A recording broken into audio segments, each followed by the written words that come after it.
Buong suntay, nakakasuka ka. Kita ko si Ann Curtis, ang ganda-ganda pala niya. You know, may desire sa loob ko na nag-init talaga. At na-imagine ko na lang kung anong pwedeng mangyari. Pero siyempre, hanggang imagination na lang yon. Basin mag-init, nagsamot ng imuha og dauban ta na. Type nyo nga sa comments kung ano yung mga nai-imagine yung gawin sa taong to nang marinig nyo yung mga sinabi niyang kababuyan. Congressman ka, halal na opisyal ka to represent the people, your constituents, tapos ganyan ka kababoy. Sorry.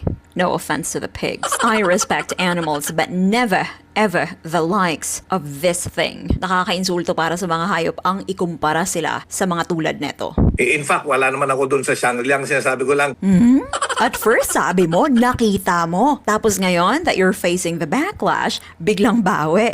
Palusot ka ngayon. Bakakon kang dako. ano yung immoral doon sa sinabi ko? Seriously? The fact that you don't even know the problem of what you just said is the problem. Bugo kayo. Ang atong ginahisgutan dili man ang tungkol sa imagination being a crime. Hindi natin pinagtatalunan dito kung krimen ba ang imagination. May pa-context pa kayong nalalaman. Context sa imong kigul kagwanga ka. Context is congressman ka. Context is nasa formal na pagdinig ka representing your constituents. Context is respeto sa kapwa-tao, respeto sa kababaihan. Niagi ba akas bilahan sa imong inahanon niyo wa kay respeto sa mga babae? The moment na sinalita mo na yung imagination mong kalibugan mo na yan, that's no longer just your imagination. That becomes your speech. And speech, dapat accountable ka dyan sa mga pinagsasabi mo kasi elected official ka. And the fact na kailangan pa tong ipaliwanag sa'yo ay talaga namang nakakabobo. Bobo ka ba? Nai-imagine ko kasi na bobo ka talaga. Analogy. Alright. Analogy to explain na yung imagination ni Sarah na gusto niyang pugutan ng ulo ang presidente. Yung imagination na yon is not a crime. Eh di sana nagbigay ka ng analogy na equal naman doon sa sitwasyon ng dinedepensahan mo. Yung imagination ni Sarah, driven by galit. Yung imagination sa analogy mo, driven by lust.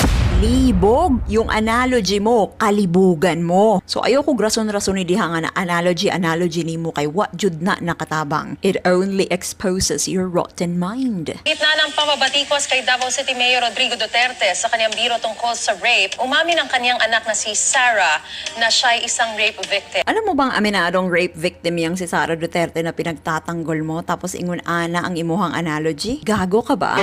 Syempre hindi. Bastos ka lang talaga. Imagine, asawa mo pa ang nag-apologize dahil sa kabastusan mo. Tapos may mga tao pang katulad nito, Alvin Aragon, na ginagamit ang salita ng Diyos para mag-lecture sa kung papaano dapat magdamit ang babae, lecturing women on how to dress properly nang hindi pagnasahan. Again, kalibugan ng mga lalaki, babae na naman ang may kasalanan. May nakita kang babae, gusto mong gahasain, gusto mong halayin, gusto mong daklutin, harapan na, Hindi kasalanan yun. Yan yung kapatid, umanat pa. Kayong mga artista, ikaw, Jasmine, bakit ka nagpo-post ng mga bikini pictures mo sa social media, sa mga pahayagan? Hindi ba para ikaw yung pagnasahan? Para ikaw ay sumikat? Huwag mong sabihin art yun. Huwag mong sabihin ini-endorso mo yung brand ng bikini. Yung resort. BS yan. Hindi kami mga ungas dito para maniwala sa'yo. Anong di ungas? Ungas ka talaga. Lawyer ni nga nag-inuplok naman yung kagwangan eh. Hoy, Tupasyo. Eto, si Kitty Duterte. Nagpapakita din ng cleavage yan. Nagpo-post ng sexy pictures sa social media, revealing din kung manamit. I dare you, Tupasyo, to tell exactly the same thing to her face. Wag na tayong lumayo. Ang ating vice presidente na si Sara Duterte, aminadong rape victim. Kasalanan niya rin ba dahil sa pananamit niya? Pananamit niya rin ba ang dapat sisihin? Time and time again, the burden is on women. Mga naka-school uniform, naka-PE uniform, pajama, balot mula ulo hanggang paa.